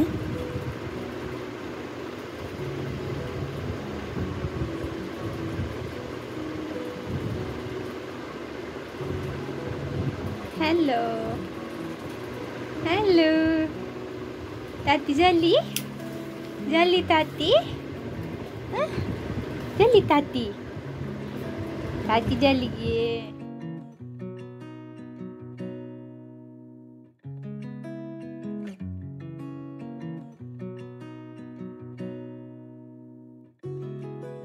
ನನ್ನ ಮಗುವಿಗೆ ಹಿಮೋಗ್ಲೋಬಿನ್ ಕಮ್ಮಿ ಇದೆ, ಅಂದರೆ 9 ಇದೆ. ಮಕ್ಕಳಿಗೆ 9 ಎಲ್ಲ ಇರಬಾರ್ದು, ಯಾಕಂದರೆ ಅವರ ಇಮ್ಯುನಿಟಿಗೆ ಕೂಡ ಅದು ತೊಂದರೆನೇ. ನನಗೆ ಗೊತ್ತಿಲ್ಲ ನಿಜವಾಗ್ಲೂ, ಯಾಕೆಂದರೆ ನಾನು ತರಕಾರಿಗಳು ಮತ್ತು ಎಲ್ಲದರೂ ಕೂಡ ಆದಷ್ಟು ಬ್ಯಾಲೆನ್ಸ್ಡಾಗೆ ಕೊಡ್ತಾ ಇದ್ದೆ. ಬಟ್ ಸ್ಟಿಲ್ ಅವನಿಗೆ ಮೊನ್ನೆ ಹುಷಾರಿಲ್ಲದ ನಂತರ ಅವನ ಹಿಮೋಗ್ಲೋಬಿನ್ 9 ಇದೆ. ಹಾಗಾಗಿ ಡಾಕ್ಟರ್ ಹೇಳಿದರು ಹಿಮೋಗ್ಲೋಬಿನ್ ಬಗ್ಗೆ ಸ್ವಲ್ಪ ಕೇರ್ ಮಾಡಬೇಕು ಅಂತ ಹೇಳಿ. ಅದಕ್ಕೆ ಹಸ್ಬೆಂಡ್ ಮೊನ್ನೆ ಸಂಡೇ ನಾವು ಫ್ರೂಟ್ಸ್ ತಗೊಳ್ಳುವಾಗ ಕಿವಿ ಒಳ್ಳೆಯದಲ್ವ ಮಕ್ಕಳಿಗೆ, ತುಂಬ ರಿಚ್ ಇನ್ ವಿಟಮಿನ್ ಸಿ ಅಲ್ಲ, ಹಾಗಾಗಿ ನಾವು ಕಿವಿಯನ್ನು ತಂದಿದ್ವಿ. ಅವನು ಇದರಲ್ಲಿ ತಿಂದಿರುವಂಥದ್ದು 2 ಫ್ರೂಟ್ ಸರಿಯಾಗಿ, ಯಾಕೆಂದರೆ ಅದರ ಬಾಟಮ್ ಏನಿರ್ತದೆ ಲೇಯರ್ ಅದು ತುಂಬಾ ಹುಳಿಯಾಗಿರ್ತದೆ, ಹಾಗಾಗಿ ಅವನಿಗೆ ಕೊಡಲಿಕ್ಕೆ ಕಷ್ಟ ಆಗ್ತದೆ. ಮತ್ತು ಟಾಪ್ ಲೇಯರ್ಸನ್ನು ನಾನು ಇದೇ ರೀತಿಯಲ್ಲಿ ಸ್ಕ್ರೇಪ್ ಮಾಡಿ ಕೊಡುವಂಥದ್ದು. ತಿಂತಾನೆ ಅವನು ಫ್ರೂಟ್ಸ್ ಎಲ್ಲ, ಏನು ತೊಂದರೆ ಇಲ್ಲ ತಿನ್ನಲಿಕ್ಕೆ. ವೆಜಿಟೇಬಲಲ್ಲಿ ಮಾತ್ರ ಬೀಟ್ರೂಟ್ ಅವನಿಗೆ ಸ್ವಲ್ಪನೂ ಇಷ್ಟ ಇಲ್ಲ. ಬೀಟ್ರೂಟ್ ಈಗ ಕೊಟ್ಟರೆ ಯಾವ ಫಾರ್ಮಲ್ಲಿ ಕೊಟ್ಟರೆ ಸಹ ಅವನು ಎಕ್ಸೆಪ್ಟ್ ಮಾಡೋದೇ ಇಲ್ಲ, ತಿನ್ನಲಿಕ್ಕೇ ಕೇಳೋದಿಲ್ಲ. ಮಗು ಆಟಾಡ್ತಾ ಇದ್ದ. ಹಸ್ಬೆಂಡ್ ಲಂಚಿಗೆ ಅಂತ ಹೇಳಿ ಬಂದಿದ್ದರು, ಹಾಗಾಗಿ ನಾನು ನನ್ನ ಕೇಕಿದೊಂದು ಕೆಲಸ ಇತ್ತು, ಹಾಗಾಗಿ ಅದನ್ನು ಮಾಡುವಂಥ ಕೇಕ್ ರೂಮಿಗೆ ಬಂದಿದ್ದೇನೆ. ಡೋ ಇನ್ನೂ ಕೂಡ ಕರೆಕ್ಟಾಗಿ ರೈಸ್ ಆಗಲಿಲ್ಲ, ಯಾಕೆಂದರೆ ನಾನು ಅಂದ್ಕೊಂಡಿದ್ದೆ ರೈಸ್ ಆಗಲಿಕ್ಕಿಲ್ಲ ಅಂತ ಹೇಳಿ. ಯಾಕೆಂದರೆ ನಾನು ಪ್ರಾಪರ್ ರೆಸಿಪಿ ಅಲ್ಲ, ಜಸ್ಟ್ ನನ್ನ ಒಂದು ಅಂದಾಜಿಗೆ ನಾನು ಮಾಡಿರುವಂಥದ್ದು. ಬಟ್ ಸ್ಟಿಲ್ ಪರವಾಗಿಲ್ಲ, ಸ್ವಲ್ಪ ರೈಸ್ ಆಗಿತ್ತು. ಅದನ್ನು ಮತ್ತೆ ನೋಡ್ಕೊಳ್ತೇನೆ. ಶುರುವಲ್ಲಿ ಈಗ ಅರ್ಜೆಂಟಿಗಿರುವಂತಹ ಸ್ಪಂಜನ್ನು ಮಾಡಿ ಇಡ್ತೇನೆ ಅಂತ ಹೇಳಿ, ಏಕೆಂದರೆ ಮಿಷಿನೆಲ್ಲ ಚಾಲು ಮಾಡುವಾಗ ಮಗು ಅಲ್ಲಿ ಬಿದ್ದರೆ ಸಹ ನನಗೆ ಅವನು ಕೂಗಿದ್ರೆ ಸಹ ಇಲ್ಲಿ ಕೇಳೋದಿಲ್ಲ ಅಲ್ಲ, ಹಾಗಾಗಿ ಹಸ್ಬೆಂಡ್ ಇರುವಾಗಲೇ ಈ ಒಂದು ಸ್ಪಂಜನ್ನು ನಾನು ಇಟ್ಕೊಳ್ತೇನೆ ಅಂತ ಹೇಳಿ ಬೇಗ ಬೇಗ ಬಂದಿದ್ದೇನೆ.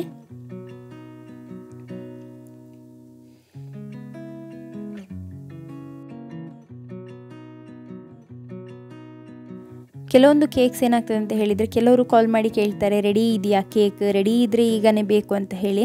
ನಾನು ರೆಡಿ ಕೇಕ್ಸನ್ನು ಮಾಡಿ ಇಡೋದಿಲ್ಲ, ಯಾಕೆಂದರೆ ಆರ್ಡ್ರ್ ಬಂದ ನಂತರನೇ ಫ್ರೆಶ್ ಆಗಿ ಮಾಡಿ ಕೊಡುವಂಥದ್ದು. ರೆಡಿ ಮಾಡಿ ನನಗೆ ಇಡ್ಬೋದು 4-5 ದಿನ ಅಲ್ಲ, 1 ವಾರ ಕೂಡ ಇಡ್ಬೋದು, ಏನೂ ಆಗೋದಿಲ್ಲ. ಬಟ್ ನಾವು ಹೋಮ್ ಬೇಕರ್ಸ್ ಅಂತ ಹೇಳುವಂಥದ್ದು ಅದಕ್ಕೇನೆ ಅಲ್ವಾ, ಫ್ರೆಶ್ ಆಗಿ ಕ್ಲೀನಾಗಿ ಮಾಡಿ ಕೊಡಬೇಕು.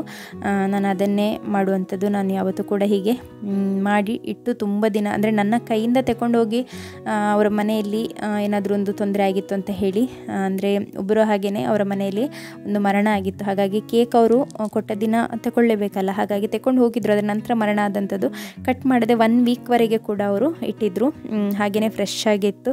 ಸೊ ಹೋಮ್ ಮೇಡ್ ಕೇಕ್ಸ್ ಆ ರೀತಿಯಲ್ಲಿ ಏನೂ ಆಗೋದಿಲ್ಲ, but maximum 2 to 3 days best taste ಬರ್ತದೆ ಅದರಿಂದ. ಇಲ್ಲಿ ನಾನು ಮಧ್ಯಾಹ್ನಕ್ಕೆ ಅನ್ನ ಮತ್ತು ಆಗದ್ದು ಪಲ್ಯ ಉಂಟಲ್ಲ ಅದನ್ನೇ ಹಾಕಿ ಗ್ರೈಂಡ್ ಮಾಡಿ ತಗೊಂಡು ಬಂದಿದ್ದೇನೆ.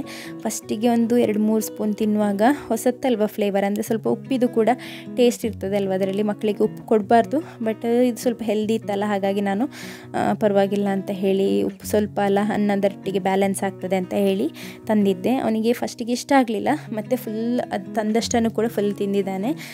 ನನಗೆ ಅದು ತುಂಬ ಖುಷಿ ಆಯಿತು, ಯಾಕೆಂದರೆ ಸ್ವಲ್ಪ ಹೆಲ್ದಿ ಫುಡ್ ಹೋದಾಗೇನೋ ಆಯಿತು. ಮತ್ತು ಹುಷಾರಿಲ್ಲದ ನಂತರ ಫಸ್ಟ್ ಟೈಮ್ ಅವನು ಹೊಟ್ಟೆ ತುಂಬ ಆಗಿ ತಿಂದಿರುವಂಥದ್ದು. ಅದಾದ ನಂತರ ಅವನಿಗೆ ಸ್ನಾನವನ್ನು ಕೂಡ ಮಾಡಿಸಿ ಈಗ ಕರ್ಕೊಂಡು ಹೋಗ್ತಾ ಇದ್ದೇನೆ. ಮೊನ್ನೆ ಇಡ್ಲಿ ಮಾಡಿದ್ದೆ ಅಲ್ಲ, ಇಡ್ಲಿಗೆ ಅಂತ ಹೇಳಿ ಕಡ್ದ ಹಿಟ್ಟಲ್ಲಿ ಒಂದು ಸ್ವಲ್ಪ ಹಿಟ್ಟನ್ನು ನಾನು ತೆಗೆದಿಟ್ಟಿದ್ದೆ. ಸೊ ಆ ಒಂದು ಹಿಟ್ಟಿದೆ, ಅದಕ್ಕೇ ಸ್ವಲ್ಪ ಆ್ಯಡ್ ಮಾಡಲಿಕ್ಕೆ ಅಂತ ಹೇಳಿ ಸ್ವಲ್ಪ ಅಕ್ಕಿಯನ್ನು ನೆನೆಯಲಿಕ್ಕೆ ಹಾಕ್ತಾ ಇದ್ದೇನೆ. ಇದಕ್ಕೆ ಸ್ವಲ್ಪ ಅನ್ನ, ತೆಂಗಿನಕಾಯಿ ಎಲ್ಲ ಹಾಕಿ ರಾತ್ರಿಯಲ್ಲಿ ಕಡ್ದಿಟ್ಟರೆ ನಾಳೆ ಬೆಳಿಗ್ಗೆಗೆ ತಿಂಡಿ ಮಾಡಲಿಕ್ಕೆ ಆಗ್ತದೆ. ಮಗು ಇಲ್ಲಿ ಬ್ಯುಸಿ ಇದ್ದಾನೆ, ಟಿ ವಿ ನೋಡ್ತಾ, ಏನೋ ಭಾರಿ ಇಂಟ್ರೆಸ್ಟಲ್ಲಿ ನೋಡ್ತಾ ಇದ್ದ. ಹಾಗಾಗಿ ಇದೇ ರೈಟ್ ಟೈಮ್ ಅಂತ ಹೇಳಿ ಮತ್ತು ಸಿಯೋನ್ ಕೂಡ ಬಂದು ಬಿಡ್ತಾನೆ. ಹಾಗಾಗಿ ನಾನು ಡೋನಟ್ಸನ್ನು ರೆಡಿ ಮಾಡಲಿಕ್ಕೆ ಅಂತ ಬಂದಿದ್ದೆ. ಡೋನಟ್ ಮಾಡಿ ಸ್ವಲ್ಪ ಹೊತ್ತಲ್ಲಿ ಬಂದು ಎಂಥ ಸೌಂಡ್ ಇರಲಿಲ್ಲ ಮಗು ಇದು ನೋಡುವಾಗ. ನೋಡಿ ಇಲ್ಲಿ ದಾರಂತಕ್ಕೆ ಇದು ಅಂದರೆ ಹಳೆ ಮನೆ ಅಲ್ವ, ಈ ದಾರಂತ ಎಲ್ಲ ಫುಲ್ಲು ಹೋಗಿದೆ. ಅದಕ್ಕೆ ವೈಟ್ ಸಿಮೆಂಟು ಅದು ಇದೆಲ್ಲ ಹಾಕಿ ಅಂದರೆ ಹೋಲ್ಸ್ ಇದ್ದದನ್ನೆಲ್ಲ ಫಿಲ್ ಮಾಡಿದ್ದಾರೆ, ಅದರ ಮೇಲೆ ಪೇಂಟ್ ಹಾಕಿರುವಂಥದ್ದು. ಇವನು ಈ ಥರ ಮಾಡ್ತಾನೆ ಅಂತ ನನಗೇನು ಗೊತ್ತಲ್ವ, ನಾನು ಬಿಟ್ಟು ಹೋಗಿದ್ದೆ. ಇವನು ಇದ್ದ ಸಿಮೆಂಟನ್ನು ಪೇಂಟ್ ಎಲ್ಲ ತೆಗೆದು ಅದರಲ್ಲಿದ್ದಂತಹ ಸಿಮೆಂಟ್, ವೈಟ್ ಸಿಮೆಂಟ್ ಅದನ್ನೆಲ್ಲ ಪುಡಿ ಪುಡಿ ಮಾಡಿ ಸ್ವಲ್ಪ ತೆಗೆದಾನೆ, ಸ್ವಲ್ಪ ಬಾಯಿಗೆ ಹಾಕಿದ್ದಾನೆ. ನಾನು ಹೋಗುವಾಗ ಅವನ ಬಾಯಲ್ಲಿತ್ತು ಒಂದು ತುಂಡು ಸಿಮೆಂಟಿದು ಪೀಸ್. ಅದಕ್ಕೆ ಮಗುವನ್ನು ಇಲ್ಲಿ ಸಹ ಬಿಟ್ಟು ಹೋಗಲಿಕ್ಕೆ ಆಗೋದಿಲ್ಲ. ಈಗ ನಾನು ಮಾವನನ್ನು ಕೂತ್ಕೊಳ್ಳಿಸಿ ಬಂದಿದ್ದೆ. ಇಲ್ಲಿ ಡೋನಟ್ಸನ್ನು ಕೂಡ ರೆಡಿ ಮಾಡಿದ್ದೀನಿ. ಇದು ಸೂಪರ್ ಫಾಸ್ಟಾಗಿ ನಾನು ರೆಡಿ ಮಾಡಿರುವಂಥದ್ದು, ಯಾಕೆಂದರೆ ಮಗುವನ್ನು ಬಿಟ್ಟು ಬರುವಂಥದ್ದು ಅಂತ ಹೇಳಿದರೆ ತುಂಬ ಕಷ್ಟನೇ, ಬ್ಯಾಲೆನ್ಸ್ ಮಾಡೋದೇ ಒಂದು ದೊಡ್ಡ ವಿಷಯ. ಮಾವ ನೋಡ್ಕೊಳ್ತಾ ಇದ್ದರು. ಈಗ ಸಿಯೊಂದು ರಿಕ್ಷಾ ಬರಲಿಕ್ಕೆ ಟೈಮ್ ಆಗಿದೆ. ಅವನಿಗೆ ಅಂದರೆ ಇಳಿದು ಬರ್ತಾನೆ, ಅವನು ಬರೋದಿಲ್ಲ ಅಂತ ಇಲ್ಲ. ಬಟ್ ಅಂದರೆ ನಾವು ಹೋಗಿ ಆ ರೀತಿಯಲ್ಲಿ ರಿಸೀವ್ ಮಾಡುವಾಗ ಅವರಿಗೊಂದು ಖುಷಿ ಅಲ್ವಾ. ಬ್ಯಾಗೆಲ್ಲ ಹಿಡ್ಕೊಂಡು ಬರಲಿಕ್ಕೆ ಸಹ ಅವನಿಗೆ ಕಷ್ಟ ಆಗ್ತದೆ. ಒಂದು ಕೊಡೆ, ಒಂದು ಬೆನ್ನಿಗೆ ಹಾಕುವ ಬ್ಯಾಗ್, ಇನ್ನೊಂದು ಲಂಚ್ ಬ್ಯಾಗ್ ಅನ್ನುವಾಗ ಕಷ್ಟ ಆಗ್ತದೆ. ಹಾಗಾಗಿ ನಾನು ಮೇಲೆವರೆಗೆ ಹೋಗಿದ್ದೇನೆ.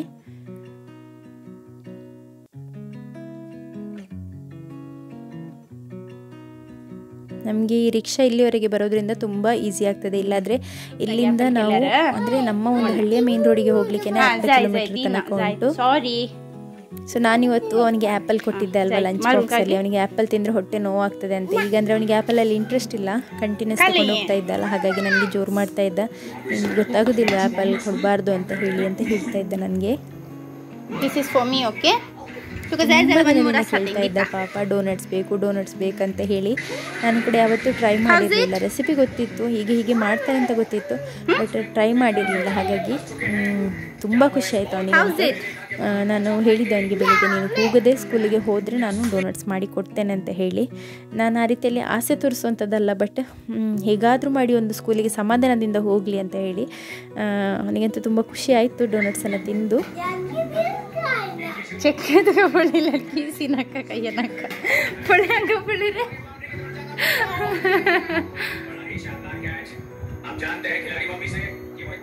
ಖುಷಿದಲ್ಲಿ ಮೊತ್ತ ಹ್ಯಾಪಿ ಮೂ ಪಲ್ಲೆ ತಂದು ಸ್ಕೂಲಾಗ ಎತ್ತಾಮು ಸ್ಕೂಲ್ ಆಯ್ತಾಮು ಪಲ್ಲೆ ಪಲ್ಲೆ ಡೋನಟ್ಸ್ ಕಂದೀಜಿಗೆ ಸ್ಕೂಲ್ ಆಗ್ದೀಜೆಗೆ ಸ್ನ್ಯಾಕ್ಸ್ ಆಗ್ದಿತ್ತ. ಓಕೆ, ಅದನ್ನೆಲ್ಲ ತಿಂದು ಮೈಗೆ ತಲೆಗೆ ಎಲ್ಲ ಕಡೆ ಚಾಕ್ಲೇಟನ್ನು ಮಾಡಿದ್ದ. ಹಾಗಾಗಿ ಅವನನ್ನು ಚೆಂದ ಮಾಡಿ ಸ್ನಾನ ಎಲ್ಲ ಮಾಡಿಸಿದ್ದೇನೆ. ಇವನಿಗೆ 1-2 ಸಲ ಸ್ನಾನ ಮಾಡಿಸ್ಲಿಕ್ಕೆ ಉಂಟು. ಒಂದು ಸ್ಕೂಲಿಂದ ಬಂದ ಕೂಡಲೇ, ಮತ್ತು ಇನ್ನೊಂದು ಸಂಜೆ ಆಟ ಎಲ್ಲ ಆದ ನಂತರ. ಇನ್ನೆಷ್ಟು ದಿನ ಈ ರೀತಿಯಲ್ಲಿ ಮಕ್ಕಳನ್ನ ಹಿಡ್ಕೊಂಡು ಹೋಗ್ಲಿಕ್ಕೆ ಉಂಟಾ ಏನೋ ಗೊತ್ತಿಲ್ಲ ನನಗೆ. ಯಾಕೆಂದರೆ ಮಕ್ಕಳು ಇಷ್ಟು ಬೇಗ ದೊಡ್ಡವರಾಗ್ತಾರೆ ಅಂತ ಇಲ್ಲ. ನನ್ನ ಚಿಕ್ಕ ಮಗುವಿಗೆ ಈಗ 9 ಮಂತ್ಸ್ ಆಯಿತು. 9 ಮಂತ್ಸ್ ಕಂಪ್ಲೀಟ್ ಆಗಿದೆ. ಈಗ 10th ಮಂತ್ ರನ್ನಿಂಗ್. ಇನ್ನೊಂದು 2 ತಿಂಗಳಲ್ಲಿ 1 ವರ್ಷ ಆಗ್ತದೆ. ಹೇಗೆ ತಿಂಗಳುಗಳು ಹೇಗೆ ಹೋಯ್ತು ಅಂತಲೇ ಗೊತ್ತಾಗೋದಿಲ್ಲ. ನನಗೆ ಕೆಲವೊಮ್ಮೆ ಅನ್ನಿಸ್ತದೆ ಹೀಗೇ ಇದ್ದರೆ ಸಾಕಿತ್ತು ಅಂತ. ಚಿಕ್ಕ ಮಗುವನ್ನು ನಾನು ಹಿಡ್ಕೊಂಡು ಹೀಗೆ ಅವನ ಹತ್ರ ಮಾತಾಡ್ತಾ ಹೇಳ್ತೇನೆ, ನೀನು ಯಾಕೆ ದೊಡ್ಡವನಾಗ್ತಾ ಇದೆಯಾ ಅಂತ ಹೇಳಿ. ಯಾಕೆಂದರೆ ನನಗೆ ಮಗು ಚಿಕ್ಕದಿದ್ರೇ ಖುಷಿ, ದೊಡ್ಡದಾಗ್ತಾ ಇದ್ದರೆ ಬೇರೆ ಒಂದು ರೆಸ್ಪಾನ್ಸಿಬಿಲಿಟಿ, ಅವರಿಗೆ ಕೂಡ ಸ್ಕೂಲಿಗೆ ಹೋಗಬೇಕು ಅದು ಇದು ಅಂತ ಹೇಳಿ ತುಂಬಾ ಒಂದು ಬೇರೆ ಫೇಸಿಗೆ ನಾವು ಎಂಟರ್ ಆಗ್ತೇವೆ. ಈ ಒಂದು ಚಿಕ್ಕ ಮಗು ಇರುವಾಗ ನಮಗೆ ಕಷ್ಟ ಆಗ್ಬೋದಾದರೆ ಆ ಒಂದು ಪ್ರೀತಿ ಉಂಟಲ್ಲ, ಆ ಮಕ್ಕಳು ನಮ್ಮ ಒಂದು ಎದೆ ಹಾಲು ಕುಡಿಯುವಂಥದ್ದು, ಇದೆಲ್ಲ ಒಂದು ಬ್ಲೆಸ್ಡ್ ಫೀಲಿಂಗ್ಸ್. ಸಾರು ಸಂಜೆಗೆ ಅಂತ ಇರಲಿಲ್ಲ, ಹಾಗಾಗಿ ನಾನಿಲ್ಲಿ ಟೊಮೆಟೊ ಸಾರನ್ನು ಮಾಡಿದ್ದೇನೆ. ನಾನು ಟೊಮೆಟೊ ಸಾರನ್ನು ತುಂಬಾ ಸಿಂಪಲ್ಲಾಗಿ ಮಾಡುವಂಥದ್ದು. 2 ಟೊಮೆಟೊನ ಮಿಕ್ಸಿಯಲ್ಲಿ ಫಸ್ಟಿಗೆ ಹಾಗೆಯೇ ಹಸಿಯಾಗಿ ಕಡ್ದಿದ್ದೇನೆ. ಅದಾದ ನಂತರ ಈರುಳ್ಳಿ, ಸಾಸಿವೆ, ಈರುಳ್ಳಿ ಮತ್ತು ಕರಿಬೇವಿನ ಸೊಪ್ಪನ್ನು ಹಾಕಿ ಒಗ್ಗರಣೆ ಮಾಡಿಕೊಂಡು ಅದಕ್ಕೆ ಸ್ವಲ್ಪ ಸಾಂಬಾರು ಪೌಡರ ಅಥವಾ ಬಾಫತ್ ಪೌಡರ್ ಏನಾದರೂ ಸ್ವಲ್ಪವನ್ನು ಹಾಕಿ ಅದಕ್ಕೆ ಈ ಒಂದು ಮಿಕ್ಸ್ಚರನ್ನು ಹಾಕುವಂಥದ್ದು ಟೊಮೆಟೊದು. ಅದಾದ ನಂತರ ಅದಕ್ಕೆ ಸ್ವಲ್ಪ ಶುಗರ್ ಮತ್ತು ಉಪ್ಪನ್ನು ಟೇಸ್ಟಿಗೆ ಹಾಕಿ ಸ್ವಲ್ಪ ಕೊತ್ತಂಬರಿ ಸೊಪ್ಪನ್ನು ಕಟ್ ಮಾಡಿ ಹಾಕುವಂಥದ್ದು ಅಷ್ಟೇ. ತುಂಬ ಟೇಸ್ಟಿಯಾಗುತ್ತೆ. ಯಾರಾದರೂ ಮಾಡಲಿಲ್ಲ ಆದರೆ ಮಾಡಿ ನೋಡಿ, ತುಂಬ ಟೇಸ್ಟಿಯಾಗಿರ್ತದೆ. ಇಲ್ಲಿ ಸಿಯೋನ್ ಮತ್ತು ಸಿಯೋನ್ನ ಅಜ್ಜ ಸೇರಿ ಫುಟ್ಬಾಲನ್ನು ಆಡ್ತಾ ಇದ್ದಾರೆ. ಅವರಿಗೆ 83 ವರ್ಷ ಏಜ್ ಆಗಿದೆ, ಬಟ್ ಎಷ್ಟೊಂದು ಆ್ಯಕ್ಟಿವ್ ಆಗಿದ್ದಾರೆ ನೋಡಿ. ಸಿಯೋನ್ಗೆ ಈ ರೀತಿಯಲ್ಲಿ ಆಟ ಆಡಲಿಕ್ಕೆ ಅಂದರೆ ನನಗಂತೂ ನಿಜವಾಗ್ಲೂ ಆಟ ಆಡಲಿಕ್ಕೆ ಆಗೋದು, ನನಗೆ ತುಂಬ ಟಯರ್ಡ್ ಆಗ್ತದೆ. ಹಾಗಾಗಿ ನಾನು ಈ ರೀತಿ ಆಟಕ್ಕೆಲ್ಲ ಹೋಗೋದಿಲ್ಲ. ಮನೆಯೊಳಗೆ ಕೂತ್ಕೊಂಡು ಆಡೋದಾದರೆ ನಾನು ಆಟ ಆಡ್ತೇನೆ, ಹೀಗೆ ಓಡಿ ಆಟ ಆಡೋದೆಲ್ಲ ನನಗೆ ಆಗೋದಿಲ್ಲ. ಮತ್ತು ಮಾವ ಸ್ವಲ್ಪ ಹೊತ್ತು ಆಟ ಆಡಿದರೆ ಅವರಿಗೆ ಸಹ ಸುಸ್ತಾಯಿತು. ಮತ್ತು ಚಿಕ್ಕ ಮಗು ಬಾಗಿಲಲ್ಲಿ ನಿಂತು ನೋಡ್ತಾ ಇದ್ದ, ಹಾಗಾಗಿ ಮಾವ ಹೇಳಿದರು ನಾನು ಇಟ್ಕೊಂಡು ಕೂತ್ಕೊಳ್ತೇನೆ ಕೊಡು ಅಂತ ಹೇಳಿ. ಮತ್ತು ಅವರ ಹತ್ರ ಕೊಟ್ಟು ನನಗೆ ಕೇಕಿದು ಫೈನಲ್ ಡೆಕೋರೇಷನ್ ಮಾಡಲಿಕ್ಕಿತ್ತು. ಸೊ ಅದನ್ನು ಕೂಡ ನಾನು ಕಂಪ್ಲೀಟ್ ಮಾಡ್ಕೊಂಡಿದ್ದೇನೆ. ಇಷ್ಟ ಆಗುವಾಗ ಇಲ್ಲಿ ಲೇಟಾಗಿದೆ, ನಾನು ಸ್ನಾನ ಕೂಡ ಮಾಡಿ ಬಂದಿದ್ದೇನೆ. ಸ್ನಾನ ಎಲ್ಲ ಆಗಿ ಈಗ ಸಿಯೋನ್ಗೆ ಕೂಡ ನಾಳೆ ಎಕ್ಸಾಮ್ ಉಂಟಲ್ಲ, ಅವನಿಗೆ ಎಕ್ಸಾಮನ್ನು ಕಲಿಸಬೇಕು, ಅಂದರೆ ಅದೇ ಪೋರ್ಷನನ್ನು ಕಲಿಸಬೇಕಲ್ಲ. ಅವನಿಗೆ ಕನ್ನಡ ಇರುವಂಥದ್ದು, ಕನ್ನಡ ಅವನಿಗೆ ಕಷ್ಟ ಆಗ್ತದೆ ಎಲ್ಲ ಬರೀಲಿಕ್ಕೆ. ಸೊ ಅದನ್ನೆಲ್ಲ ಅವನಿಗೆ ಕಲಿಸ್ತಾ ಇದ್ದೇನೆ. ಈಚೆ ಮಗುವಿಗೆ ತಿನ್ನಲಿಕ್ಕಿರೋದನ್ನು ಸಹ ತಿನ್ನಿಸ್ತಾ ಇದ್ದೇನೆ. ಈ ಒಂದು ಟೈಮ್ನಲ್ಲಿ ನನಗೆ ತುಂಬಾ ಟೆನ್ಷನ್ ಆಗುವಂಥದ್ದು ಮತ್ತು ಕಿರಿಕಿರಿ ಆಗುವಂಥದ್ದು. ಯಾಕೆಂದರೆ ಈಚೆಯಿಂದ ಮಗು ಸಹ ಇಡೀ ಮೈಗೆಲ್ಲ ಮಾಡ್ತಾ ಇರ್ತಾನೆ, ಮತ್ತು ಆಚೆಯಿಂದ ಅವನಿಗೆ ಸಹ ಕಲಿಸಬೇಕು. ಎಷ್ಟು ಹೇಳಿದರೆ ಸಹ ಉಲ್ಟನೇ ಬರೆಯುವಂಥದ್ದು. ಇಲ್ಲಿ ನಾವು ನಮ್ಮ ಸಂಜೆ ಪ್ರೇಯರನ್ನು ಮಾಡ್ತಾ ಇದ್ದೇವೆ. ನಾನು ಮತ್ತು ಮಾವ ಮಾತ್ರ ಇರೋದ್ರಿಂದ ಇವತ್ತು ಚಿಕ್ಕ ಒಂದು ಫಸ್ಟ್ದು ಪ್ರೇಯರ್ ಏನಿದೆ ಅದನ್ನು ಮಾತ್ರ ಮಾಡ್ತಾ ಇರುವಂಥದ್ದು. ಮತ್ತು ಹಸ್ಬೆಂಡ್ ಇದ್ದರೆ ನಾವು ಫುಲ್ ರೋಸರಿ ಎಲ್ಲ ಮಾಡ್ತೇವೆ. ಬಟ್ ಈಗ ಮಕ್ಕಳನ್ನು ನೋಡುವಂಥದ್ದು ದೊಡ್ಡ ನೋಡಿ ಇಲ್ಲಿ ಹೇಗೆ ಓಡಾಡ್ತಾ ಇದ್ದಾರೆ ನೋಡಿ. ಅವನು ಸೈಕಲ್ ಇದು ಟಯರಿಗೆಲ್ಲಾದರೂ ಚಿಕ್ಕ ಮಗು ಕೈ ಹಾಕಿದರೆ ಅಂತ ನನಗೆ ಹೆದರಿಕೆ ಆಗುವಂಥದ್ದು. ಹಾಗಾಗಿ ನಾನಿಲ್ಲಿ ಅವರನ್ನು ಹಿಡ್ಕೊಂಡೇ ಬೈಬಲನ್ನು ಕೂಡ ಓದಿ ಹೇಗೋ ಪ್ರೇಯರ್ ಒಂದು ಕಂಪ್ಲೀಟ್ ಮಾಡಿಬಿಟ್ಟಿದ್ದೇನೆ. ಸೊ ನಮ್ಮ ಒಂದು ಪ್ರೇಯರ್ ಆದ ಕೂಡಲೇ, ಡೈಲಿ ಪ್ರೇಯರ್ ಆದ ಕೂಡಲೇ ನಾವು ದೊಡ್ಡವರ ಹತ್ರ ಎಲ್ಲ ಆಶೀರ್ವಾದವನ್ನು ಕೇಳ್ತೇವೆ. ಸೊ ಹಾಗೆಯೇ ಇಲ್ಲಿ ಮಾವ ಚಿಕ್ಕ ಮಕ್ಕಳಿಗೆ ಕೂಡ ಆಶೀರ್ವಾದವನ್ನೆಲ್ಲ ಕೊಟ್ಟಿದ್ದಾರೆ. ಸೊ ಇನ್ನು ನಾವು ಹೋಗುವಂಥದ್ದು ಡಿನ್ನರ್ ಮಾಡಲಿಕ್ಕೆ ಮುಂಚೆ ನನಗೆ ಅಕ್ಕಿ ಕೂಡ ಕಡಿಲಿಕ್ಕಿದೆ. ಸೊ ನಾನು ಮಾವನ ಹತ್ರ ಹೇಳಿ ಮಗುವನ್ನು ಇಟ್ಕೊಳ್ಳಿಕ್ಕೆ ಹೇಳಿದ್ದೆ. ಸೊ ಆ ಟೈಮ್ನಲ್ಲಿ ನನಗೆ ನನ್ನ ಕೆಲಸಗಳನ್ನೆಲ್ಲ ಮಾಡ್ಕೊಳ್ಬೋದಲ್ವ. ಏಕೆಂದರೆ ಮಗುವಂತೂ ಕೆಳಗೆ ಬಿಟ್ಟರೆ ಇವನ ಜೊತೆ ನಂಬಲಿಕ್ಕೆ ಆಗೋದಿಲ್ಲ. ಸೊ ಹಾಗೆ ನಾನು ಮಾವನ ಹತ್ರ ಯಾವಾಗೆಲ್ಲ ಹೆಲ್ಪ್ ಬೇಕಾಗ್ತದೆ ಆಗ ನಾನು ಹೆಲ್ಪ್ ಕೂಡ ಕೇಳ್ತೇನೆ, ಅವ್ರು ಹೆಲ್ಪ್ ಕೂಡ ಮಾಡ್ತಾರೆ ಹಾಗೆ. ಸೊ ಇಷ್ಟೇ ಇವತ್ತಿನ ಒಂದು ಸಿಂಪಲ್ ವ್ಲಾಗ್. ಇದಾದ ನಂತರ ಇನ್ನೇನಿಲ್ಲ, ಡಿನ್ನರ್ ಮಾಡುವಂಥದ್ದು, ಮಲಗುವಂಥದ್ದು ಅಷ್ಟೇ. ಈ ವ್ಲಾಗ್ ನಿಮಗೆ ಇಷ್ಟ ಆಗ್ತದೆ ಅಂತ ಹೇಳಿ ಅಂದ್ಕೊಳ್ತೇನೆ. ವ್ಲಾಗ್ ಇಷ್ಟ ಆದರೆ ಲೈಕ್ ಮಾಡೋದನ್ನು ಮರಿಬೇಡಿ. ಏನಾದರೂ ಒಂದು ನಿಮ್ಮ ಅಭಿಪ್ರಾಯವನ್ನು ಕಾಮೆಂಟ್ ಮಾಡಿ, ಹಾಗೂ ಫ್ರೆಂಡ್ಸ್ ಆ್ಯಂಡ್ ಫ್ಯಾಮಿಲಿ ಜೊತೆ ಶೇರ್ ಮಾಡಿ. ಇದುವರೆಗೆ ಸಬ್ಸ್ಕ್ರೈಬ್ ಆಗದೆ ನೋಡ್ತಾ ಇದ್ದೀರಾ ಆದರೆ ಸಬ್ಸ್ಕ್ರೈಬ್ ಮಾಡಿ ಹಾಗೂ ಲೈಕ್ ಕೂಡ ಮಾಡಿ. Okay, thank you so much for watching.